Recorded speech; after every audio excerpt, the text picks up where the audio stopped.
And మీరు మామూలుగా ఏంటంటే ఇప్పుడు యాక్టింగ్ గురించే కాకుండా డిస్ట్రిబ్యూషన్ గురించి ప్రొడక్షన్ గురించి కూడా చాలా మాట్లాడుతున్నారు. అంటే ఎట్లా అంటే మీ ఫ్యామిలీ మెంబర్స్ ఎవరైనా ఇండస్ట్రీలో ఉన్నారా, లేదంటే ఎట్లా ఫిలిం ఇండస్ట్రీలోకి ఎంట్రీ ఎలా జరిగింది?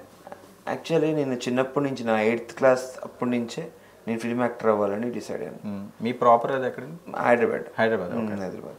సో మా ఫాదర్కి చెప్పడం జరిగింది. మా ఫాదరు నా ఇంటర్ అయిపోయాక నేను ఫిలిమ్స్లోకి వెళ్తా అంటే లేదు, డిగ్రీ మినిమం ఉండాలని బీటెక్ చేసి తర్వాత యాక్టింగ్ కోర్స్ దేవదాస్ కనకాల గారి దగ్గర చేసి ఎంటర్డ్ ఇంటూ ఫిలిమ్స్. అంటే ఇప్పటివరకు ఎన్ని ప్రాజెక్ట్స్ కంప్లీట్ చేశారు? ఒక 18 ఫిలిమ్స్ తెలుగులో, తమిళ్లో 2 చేశాను. ఓకే, ఒకదానికి అవార్డు వచ్చింది, వరుణ్ మైత్రి జావున మన మూవీ.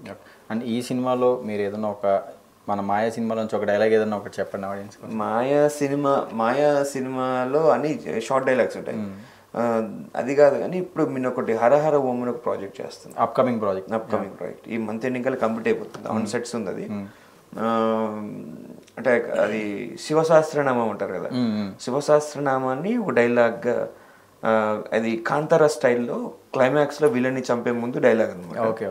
శివ మహేశ్వర శంభు పినాకి శశిశేఖర వామదేవో విరూపాక్ష కబర్ది నీలలోహిత కవచి కఠోరస్థి పురాంతక వృషాంకో వృషభారుడు భస్మోర్దులిత విగ్రహ సామప్రియ స్వరమయి స్త్రీ మూర్తి రణీశ్వర సర్వజ్ఞ పరమాత్మ చాసోము సూర్యాగ్నిలోచన హవిర్యజ్ఞ మయస్సోమ పంచభక్త సదాశివ విశ్వేశ్వరో వీరభద్రో గణనాథ ప్రజాపతి హిరణ్యరేతో దుర్దుర్షో గిరీశో నగ భుజంగ భూషణో భర్గో గిరిధన్వా గిరిప్రియాయ కుర్తివాస పురారాతిర్ భగవాన్ ప్రమదాధిప మృత్యుంజయ సూక్ష్మతను జగద్వాపి జగద్గురు వ్యోమకేశో మహాసేన జనకశ్చారు విక్రమ రుద్రో భూతపతిస్తాన్ బోధిగంబర అష్టమూర్తి అనేకాత్మ సాత్విక శుద్ధ విగ్రహ శాశ్వత కండ పరశురజ పాశ విమోచక మృడ పశుపతిర్దేవో మహాదేవో వ్యాయో హరి పూషదంత విదవ్యుదాక్ష ద్వార హరోహర భగయత్రి విదవ్యక్త శాస్త్రాక్ష శాస్త్రపాత్ అపవర్గ ప్రదోనంతస్తారక పరమేశ్వర ఏవం శ్రీ శంభుదేవస్య నామ స్తోత్రం శతం శ్రీ శివాష్టోత్ర శతనామ స్తోత్రం సమాతం ఓం నమ శివాయ ఫట్ మళ్ళీ లేపేస్తాం.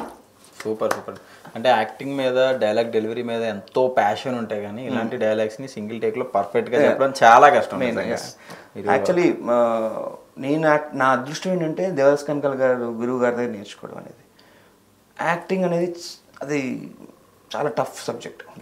ఇంట్రెస్ట్ ఉన్నోడికి ఈజీ, ఏదో నీ హీరో అయిపోదాం వచ్చినప్పుడు చాలా టఫ్ సబ్జెక్ట్, నో డౌట్. దీంట్లో మీకు సబ్జెక్ట్స్ ఉంటాయి, మనకి ఇంజనీరింగ్లో ఎలా ఉంటుందో అలాగా డిక్షన్ అని, ఇంప్రవైజేషన్ అని, యాక్షన్ ప్రాబ్లమ్స్ అని, బాడీ లాంగ్వేజ్ అని, మేనరిజం డెవలప్మెంట్ కానీ, మైమ్ కానీ, ఇన్ని ఉంటాయి. ఇవన్నీ డివైడ్ చేసి మెమొరీ కానీ, డైలాగ్ మెమొరీ, ఇప్పుడు ఇందాక నాకు డైలాగ్ మెమొరీ, డిక్షన్, దాని తర్వాత టైమింగ్, అది ఎక్కడెక్కడ పాజ్ చేయాలి, ఎక్కడెక్కడ మనం దాన్ని మాట్లాడాలి, ఇవన్నీ ఒక సబ్జెక్ట్. ఇది ఓన్లీ యాక్టింగ్.